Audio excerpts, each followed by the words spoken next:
করছেন কেন? একটা মন্দির যত দাঁড়িয়ে আছেন, এই যে আপনি যে কথাটা বলছেন না। হ্যালো এভরিওয়ান, কি দিয়ে শুরু করব বুঝতে পারছি না অ্যাকচুয়ালি। তোমরা ভিডিও থাম্বনেল দেখে অনেকটা আন্দাজ করতে পেরেছো কিনা আমি জানি না, তাও তোমাদেরকে ফুল স্টোরিটা আমার মনে হয় ভিডিওতে বলা উচিত। তো আজকে 1 জুন 2025 আমি বিকেল 5টা নাগাদ করে তালিভাটা হনুমান মন্দির বা তালিভাটা শিব মন্দিরে যাই। এটা সোদপুরে অবস্থিত মন্দিরটি, খুব একটা বেশি বছর হয়নি মন্দিরটি প্রতিষ্ঠিত হয়েছে। এই 2 থেকে 3 বছর এই মন্দিরটি ওপেনিং হয়েছে। তো মন্দিরটি আমি প্রথম ইউটিউবে দেখি, তো মন্দিরটি দেখে আমার খুব ভালো লাগে। আর তোমরা সবাই জানো আমার বেশিরভাগ ভিডিও হচ্ছে ট্রাভেল থাকলেও আমার ট্রাভেল ভিডিওর মধ্যে বেশিরভাগ ভিডিওই মন্দির নিয়েই থাকে। আমি মন্দির নিয়েই বেশি ভিডিও করে থাকি। তোমরা সেই ভিডিও অনেকে পছন্দ করেছো এবং আমাকে অনেকে ঠিকানা জিজ্ঞেস করেছো কোথায় মন্দিরটি। আমার ভিডিও দেখে অনেকেই সেই মন্দিরে গেছো, দর্শন করেছো। তো সেরকমই আজকে আমি ভিডিও করতে যাই 1 জুন, তো বিকেল 5টার সময় যাই সেই তালিভাটা শিব মন্দির। তো তোমরা অনেকেই মন্দিরের নাম হয়তো শুনেছো, বা নাও শুনে থাকলে আমি ভিডিওতে তোমাদেরকে দেখিয়ে দিচ্ছি এবং বলে দিচ্ছি তোমাদেরকে।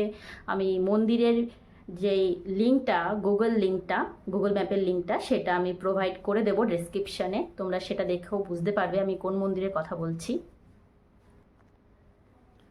তো আমি আমার সাথে আরেকজন আমার সাথে যান সেই মন্দিরে। তো আমরা দুজন যাই ভিডিও করতে, আমি এবং আমার একটা বন্ধু যাই ভিডিও করতে।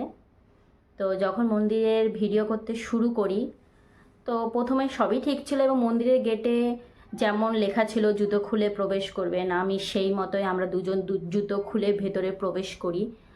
তো মন্দিরের ভিডিও করতে থাকি, মন্দিরটি দর্শন করতে থাকি। হ্যাঁ, মন্দিরের সামনে লেখা ছিল মন্দিরের ভেতরে ঢুকে কোনো ফটো তুলবেন না। তো মন্দিরের সিঁড়িতে দাঁড়িয়েই ফটোগ্রাফি আমরা শুরু করি। কোথা থেকে একজন লোক আসলেন, এসে মন্দিরের লাইট যখন জ্বালালেন, যেহেতু সন্ধে হয়ে যাচ্ছিল, লাইট জ্বালালেন এবং বললেন যে মন্দিরের ভিতরে কোনো ফটোগ্রাফি করবে না। তো আমি সেই মেনে, যেহেতু সামনে লেখা ছিল মন্দিরের ভিতরে কোনো ফটোগ্রাফি করবে না, তো আমি এরকম অনেক মন্দিরের সামনেই দেখেছি যে ভিতরে লেখা আছে যে মন্দিরে কোনো রকম ভিডিওগ্রাফি নিষেধ। তো সেই মন্দিরগুলিতে আমি মন্দির কমিটির লোকজনের সাথে স্পেশাল পারমিশন নিয়ে আমি ভিডিও করেছি। হ্যাঁ, আমি স্পেশাল পারমিশন নিয়ে ভিডিও করেছি, খুব সুন্দরভাবে ভিডিও করেছি। তাদেরকে যখন রিকোয়েস্ট করেছি আমি আমার ইউটিউব চ্যানেলের জন্য ভিডিও করতে চাইছি, তারা আমাকে ভিডিও করতে পারমিশন দিয়েছে। তো ওনাকে যখন আমি বললাম আমি ইউটিউব চ্যানেলের জন্য ভিডিও করতে চাইছি, আপনি কি মন্দির কমিটির লোক? তাহলে আমি আপনার সাথে কথা বলতে পারি, কোনো অসুবিধা নেই। তোমাকে বলছে কিসের ইউটিউব চ্যানেল, কিসের মন্দির কমিটি, মানে আরও ইউটিউব চ্যানেলের কথা শুনে তো উনি বরঞ্চ আমার উপরও রেগে গেল। তারপর থেকে আমার সাথে তুই তামারি, এবং আমার যে বন্ধু গেছিলো আমার সাথে, তার সাথেও তুই তামারি ব্যবহার করা শুরু করলো। তো আমি বললাম যে আপনি ভদ্রভাবে কথা বলুন, কি হয়েছে, অসুবিধা কী আছে, আমাকে বলুন, বলতে পারেন যদি ভিডিও করা অ্যালাউ না থাকে আমরা করব না। তো এরকম অনেক জায়গায় লেখা থাকে, আমরা সেখানে করি না, কারণ আমার ভিডিও তোমাদেরকে দেখানোর জন্য, তোমাদের উদ্দেশ্যে ভিডিও করা। এছাড়া আমার ট্রাভেল ভিডিও করতে ভালো লাগে, ফুড ভিডিও করতে ভালো লাগে, যেখানে পারমিশন থাকে না আমি সেখানে একদম করি না। তোমাদেরকে যদি দেখাতে না পারি সেই রকম জায়গায় আমি যাইও না ভিডিও করতে। তো আমি চেষ্টা করি তোমাদেরকে দেখানোর, তোমরা যাতে জানতে পারো নতুনত্ব জায়গা, নতুনত্ব জিনিস, যারা তোমরা ঘরে বসেই আমার ভিডিওর মাধ্যমে দেখতে পারো এবং পরে সময় করে তোমরা দর্শন করতে যেতে পারো। তো তারপরে উনি আমাদের সাথে দুজনের সাথেই তুই তামারি ব্যবহার করলো। সেই ভিডিওর ক্লিপটাও আমি তোমাদেরকে দেখাচ্ছি আমার ভিডিওর মাধ্যমে। তার আগে আমি একটু বলে নিচ্ছি এরকম। তো তারপর ওনাকে আমি জিজ্ঞেস করলাম যে আপনি কে, আপনি কি মন্দির কমিটির লোক? বলছে কিসের মন্দির কমিটি, এখানে কোনো কমিটি ফমিটি নেই, আমি সব কিছু। আর উনি হলেন যে মন্দির চত্বরের ভেতরে একটা ছোট ঘুপচি মতো দোকান আছে, ওখানে মন্দিরের কিছু জিনিস কেনাকাটি করা যায়, যেমন বিস্কুট বলুন, ধূপকাঠি, লাড্ডু, এইসব কিছু বিক্রি করেন। চারিদিকে কথা বলে, মানে চারপাশে যারা মন্দিরে দর্শনার্থীরা এসেছিলেন তাদের সাথে কথা বলে জানতে পারলাম যে উনি এই মন্দিরেকে রেখেছেন ওনাকে জাস্ট দেখাশুনো করার জন্য, আর ইনি এই দোকানটা চালান। তো আমার বক্তব্য এটাই, আমার ভিডিও করার উদ্দেশ্য এটাই। আমি সম্পূর্ণ ভিডিও করতে পারিনি, যতটুকুনি মন্দির চত্বরের আমি ভিডিও করেছি তোমাদেরকে আমি অবশ্যই দেখাবো। উনি প্রচণ্ড খারাপভাবে ব্যবহার করে, উনি জানি না অন্য কারোর সাথে এরকমভাবে ব্যবহার করে কিনা, কিন্তু একজন মহিলা বা একজন মেয়ের সাথে কিভাবে ব্যবহার করতে হয় উনি হয়তো সেটা জানেন না। আমি খুব বাজে ব্যবহার পেয়েছি। মন্দিরের চত্বরের এরকম জায়গায় দাঁড়িয়ে এরকম ধরনের ভাষা ব্যবহার আমি এই প্রথমবার পেয়েছি। উনি আরও আজে বাজে কথা বলেছেন, আমি সেগুলি দর্শককে বলতে চাইছি না, কারণ উনি খারাপ ব্যবহার দিয়েছে বলে আমাকেও ওনার যা হুবহু আমাকেও সেই কথাগুলো বলতে হবে, আমি মনে করি তার কোনো মানে নেই।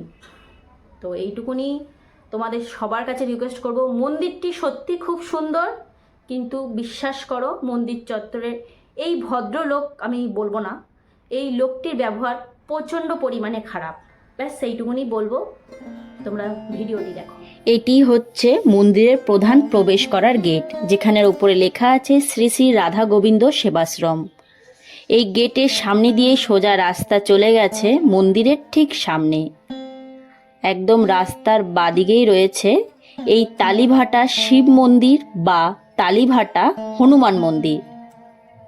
মন্দিরটি সোদপুর স্টেশন থেকে মাত্র 30 মিনিটের মধ্যেই অটো করে চলে আসতে পারবে এই মন্দিরে।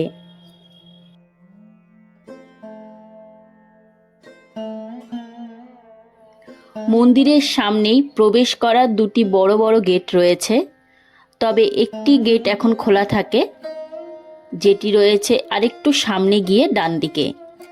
আর এই দেখো মন্দিরের ঠিক বাইরে থেকে যদি তোমাদেরকে দেখায়, তাহলে মন্দিরের বাইরের দৃশ্যটা খানিকটা এরকম।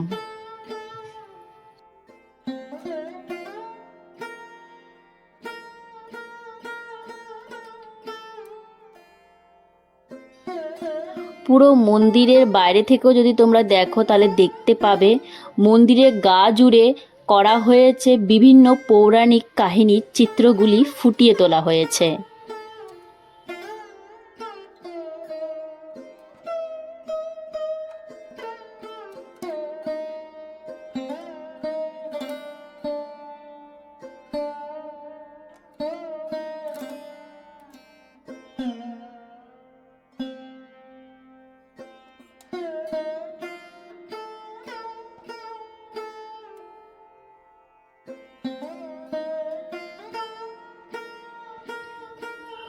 মন্দিরের যে গেটটি দিয়ে ভেতরে প্রবেশ করা হয়, এটি হচ্ছে সেই গেট।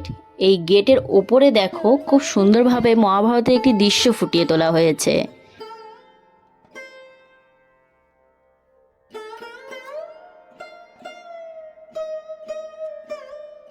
আমরা সবাই জানি মহাভারতের কুরুক্ষেত্রের যুদ্ধের সময় অর্জুনের রথের সারথি ছিলেন শ্রীকৃষ্ণ। সেই দৃশ্যটি এই গেটের ওপরে ফুটিয়ে তোলা হয়েছে।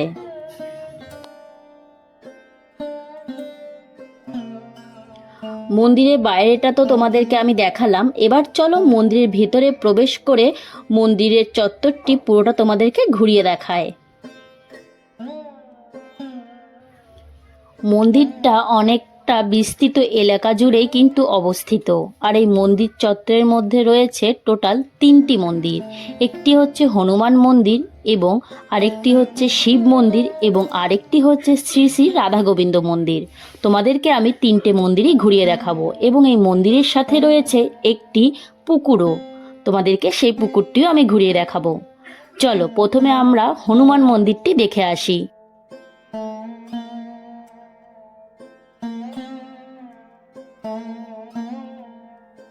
মন্দিরের গেট দিয়ে প্রবেশ করে একেবারেই বাদিকে যে মন্দিরটি তোমরা দেখতে পাচ্ছ সামনে, এই মন্দিরটি হচ্ছে হনুমান মন্দির বা বজরংবলীর মন্দির। চলো আমরা সেই হনুমান মন্দির বা বজরংবলীর মন্দিরটি আগে দর্শন করে আসি।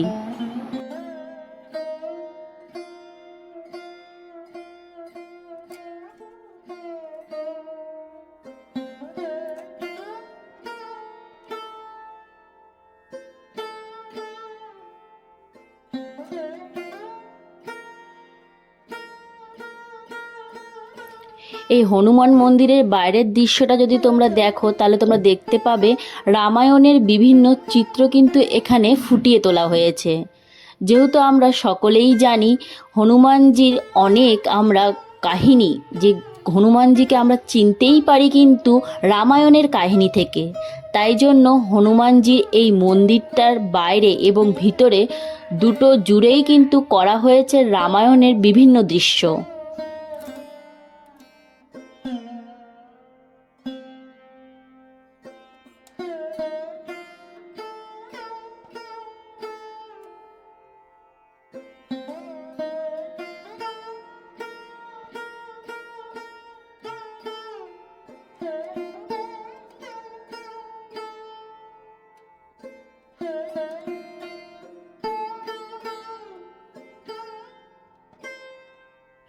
এই বজরংবলীর মন্দিরে প্রবেশ করলে তোমরা দেখতে পাবে খুব সুন্দর একটি বজরংবলীর মূর্তি। আর এই বজরংবলীর মূর্তির এক পাশে রয়েছে মা কালী এবং আরেক পাশে রয়েছে একটি শিবলিঙ্গ। আর এই বজরংবলীর পেছনের দিকে তোমরা যদি দেখো তাহলে সেখানে রয়েছে শ্রীরাম এবং লক্ষ্মণ এবং মাতা সীতা। আর শ্রীরামের পায়ের কাছে রয়েছে একটি বজরংবলীর বিগ্রহ।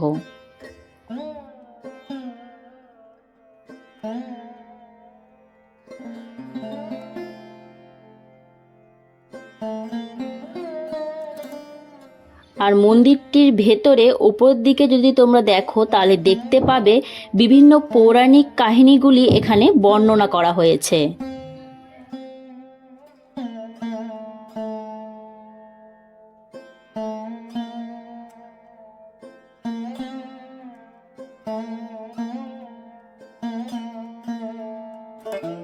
এই মন্দিরটি সপ্তাহে প্রতিদিনই খোলা থাকে সকাল 6টা থেকে দুপুর 12টা এবং বিকেল 4টে থেকে রাত 8টা পর্যন্ত।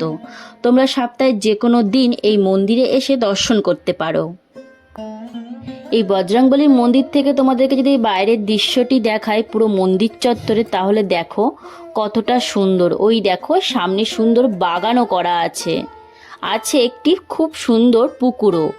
আর এই বজরংবলীর সামনাসামনি যে মন্দিরটি তোমরা দেখতে পেলে এটি হচ্ছে শিব মন্দির, সেটা তোমাদের একটু পরে দেখাচ্ছি। কিন্তু চলো তার আগে শ্রী শ্রী রাধা গোবিন্দ মন্দিরটি দর্শন করে আসি।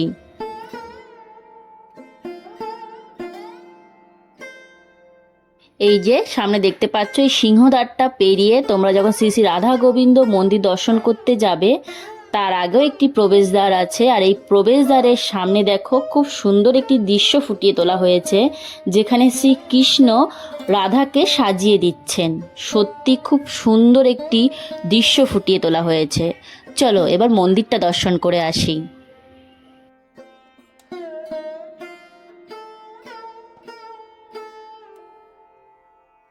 এই শ্রী শ্রী রাধা গোবিন্দ মন্দির দর্শন করার আগে ঠিক তোমরা ডান দিকে দেখতে পাবে শ্রীকৃষ্ণ সুদামার পা ধুইয়ে দিচ্ছে, সেই একটি দৃশ্য কিন্তু এখানে ফুটিয়ে তোলা হয়েছে। এটাও কিন্তু খুব সুন্দর দেখতে। এই যে তালিভাটা শিব মন্দির বা হনুমান মন্দিরের চত্বরটা তোমরা দেখতে পাচ্ছ আমার ভিডিওর মাধ্যমে, এই মন্দিরের চারিপাশটা খুবই সুন্দর পরিষ্কার পরিচ্ছন্ন কিন্তু রাখা হয়েছে, যার জন্য মন্দিরের পরিবেশটা আরও সুন্দর লাগছে।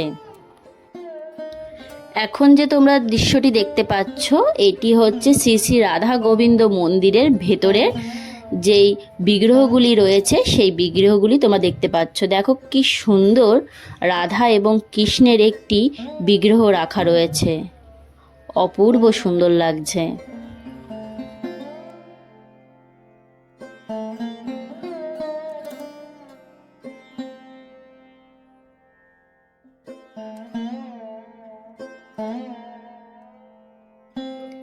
এই মন্দিরের মধ্যেই আরেকটি দৃশ্য ফুটিয়ে তোলা হয়েছে। দেখো কি সুন্দর একটি গাছের নিচে শ্রীকৃষ্ণ বাঁশি বাজাচ্ছে।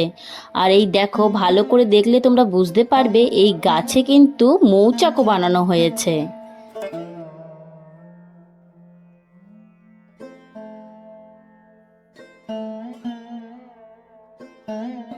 আর তার ঠিক পাশেই রয়েছে শিব মন্দির।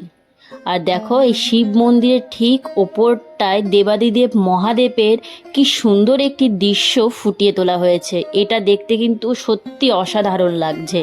চলো এবার শিব মন্দিরটি দর্শন করে আসি। দুর্ভাগ্যবশত আমি যখন শিব মন্দিরের সিঁড়িতে উঠতেই যাব ঠিক তখনই আমার সাথে ঘটনাটি ঘটে।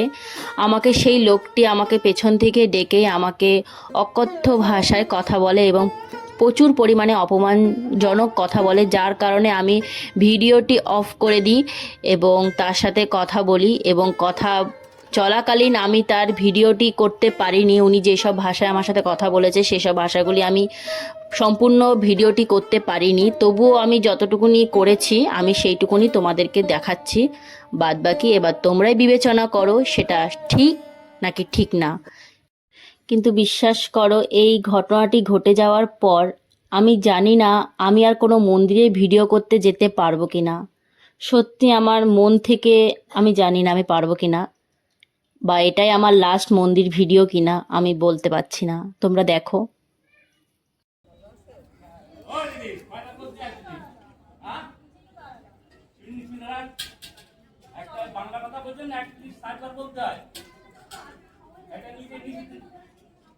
আমি না বললে তো আপনি করতেন। এটা এটা নিশ্চিত না বল বলতে হয়। এটা নিজে নিশ্চিত।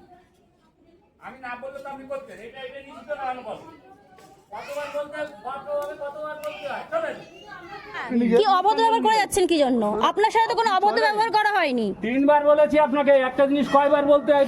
একবার বলেছেন আমি নেমে গেছি, একবার বলেছেন নেমে গেছি, কিন্তু অভদ্রভাবে কথা বলবেন কেন? তোমার বাড়িতে দাঁড়িয়ে বলতে হবে। কথা বলছেন একটা মন্দির যত দাঁড়িয়ে আছেন, এই যে আপনি যে কথাটা বলছেন না, এই মন্দিরে দাঁড়িয়ে সব রেকর্ড হচ্ছে, টেলিকাস্ট হবে। আপনি এরকম অভদ্র একটা মন্দির চত্বর দাঁড়িয়ে কথা বলছেন। অনেক বড় বড় মন্দিরে ভিডিও করেছে, কিন্তু আপনার মতো অভদ্র পাইনি। তিন চারবার বলতে হবে। আপনার বাড়িতে কে আসবে? খুব অভদ্র ব্যবহার করছেন। ভিডিও করতে পারবো না বলে দেবেন, ভিডিও করতে পারবো না, কিন্তু আমি মন্দির কমিটির সাথে কথা বলবো। কে আছে মন্দির কমিটি? বুঝে নিয়ে আসেন। এভাবে অভদ্র ব্যবহার আপনি করতে পারেন না কারোর সাথে। তো তোমরা যারা যারা আমার এই ভিডিওটি দেখলে, যত পারো ভিডিওটি শেয়ার করে অন্যদেরকেও সচেতন করে দাও এবং নিজেরাও সচেতন হও। আর আমি তো বলবো তোমরা যাও মন্দিরটাতে, আরও বেশি বেশি করে ভিডিও করো। আমি চাই তোমরা যাও। তো আমি গিয়েছি, আমি ভিডিও করেছি, যতটা পেরেছি আমি করেছি, এবং ফিরে এসে তোমাদেরকে পুরো সম্পূর্ণ ঘটনাটি বললাম। তো আমি একবারও বলবো না মন্দিরটাতে যেও না। আমি চাই তোমরা সবাই মন্দিরটাতে যাও এবং বেশি বেশি করে ভিডিও করো এবং এই লোকটিকে চিনিয়ে দিতে সবাইকে সাহায্য করো। আমিও চিনিয়ে দিলাম আমার ভিডিওর মাধ্যমে। আমি জানি না অন্যদের সাথে উনি কেমন ব্যবহার করেছে কি করেনি, কিন্তু আমার সাথে খুবই বাজে ব্যবহার করেছে।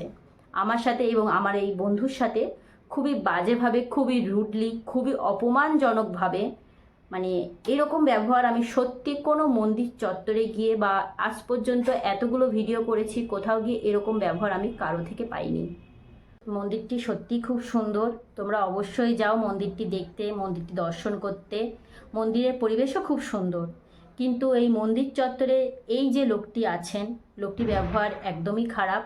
তো আজকে আমি যেই সিচুয়েশানে পড়েছি, তোমরাও কিন্তু কোনো ভিডিও বা ফটোগ্রাফি করলে এরকম সিচুয়েশানে পড়তে পারো, সেটা জেনে বুঝেই কিন্তু যেও। আর আমি মন্দির চত্বরে গিয়ে আমি মন্দির কমিটির লোকের সাথে কথা বলতে চেয়েছিলাম, কিন্তু আশেপাশের যারা থাকেন তাদের থেকে জানতে পারলাম এই মন্দিরটি একটি প্রাইভেট প্রপার্টি, এটি কোনো মন্দির কমিটির কোনো লোক নেই। এই মন্দিরটি অনেক সুন্দরভাবে সুন্দর জায়গায় তৈরি হয়েছে। মন্দিরের চারিদিকের পরিবেশ এবং মন্দিরটি আরও উন্নত হতে পারে, কিন্তু এরকম ধরনের যদি লোকজন থাকে মন্দির চত্বরে, সত্যি বলছি মন্দিরটি হয়তো আর উন্নত হবে না। এই মন্দির চত্বরে যে শিব এবং পার্বতীর একটি চিত্র ফুটিয়ে তোলা হয়েছে, তো সতীমাতা মানেই হচ্ছে মেয়ের রূপ, মায়ের রূপ। আর সেখানে যদি একটা মেয়ের সাথে এরকম ব্যবহার হয়ে থাকে, সেই মন্দিরে কেউ আসবে বলুন? মন্দিরে যারা দর্শনার্থীরা আছেন তারা শুধু মন্দির দেখতে আসেন না, মন্দিরের আশেপাশের পরিবেশটাও দেখতে আসে, তাদের সেটাও ভালো লাগা মন্দ লাগাও থাকে। তো এরকম ব্যবহার যদি পেয়ে থাকে দর্শনার্থীরা, তাহলে মন্দিরের সমাগমটা কমে যাবে দিনের পর দিন। কারণ আমাদের মাধ্যমেই দর্শনার্থীরা দেখবে ভিডিও, তবেই মন্দির দর্শন করতে আসবে। যিনি মালিক তিনিই রেখেছেন এই লোককে দেখাশুনো করার জন্য। তো আমার একটা রিকোয়েস্ট আছে, এই মন্দিরের আশেপাশে যারা থাকেন তারা যদি আমার এই ভিডিওটি দেখে থাকেন, তাহলে যত তাড়াতাড়ি পারেন এই মন্দিরের যিনি মালিক তার কাছে ভিডিওটি পৌঁছে দিন, এবং এই লোকটির সম্বন্ধে বা এই লোকটিকে নিয়ে কোনো স্টেপ নেওয়া হোক। তো আজকের জন্য ভিডিওটি এখানেই শেষ করলাম। তো তোমরা যতটা পারো এই ভিডিওটি শেয়ার করো, অন্যদেরকেও সচেতন করো এবং নিজেও সচেতন হও এই মন্দিরটি নিয়ে।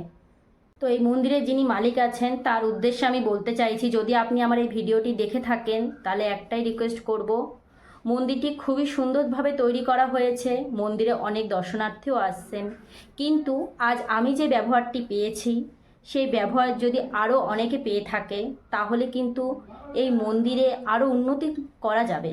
আমি যতদূর দেখলাম মন্দিরটি আরও উন্নত হতে পারে, মন্দিরের চারিপাশের পরিবেশ আরও উন্নত হতে পারে, কিন্তু দিনের পর দিন যদি এরকম ব্যবহার মানুষ পেয়ে থাকে ওনার থেকে, তাহলে কিন্তু মন্দিরটি থেকে যাবে এই মানুষটি হয়তো চলে যাবে, কিন্তু মন্দিরটি এভাবেই থেকে যাবে, কোনো উন্নত হয়তো হবে না। তো একটাই রিকোয়েস্ট, ওনার ব্যাপারে স্টেপ নিন। আমি ভিডিও ক্লিপে ওনার চেহারা দেখিয়ে দিয়েছি, আমি ওনার নাম জানি না, ওনার চেহারা দেখিয়ে দিয়েছি। আশা করি ওনাকে নিয়ে স্টেপ নেওয়া হবে।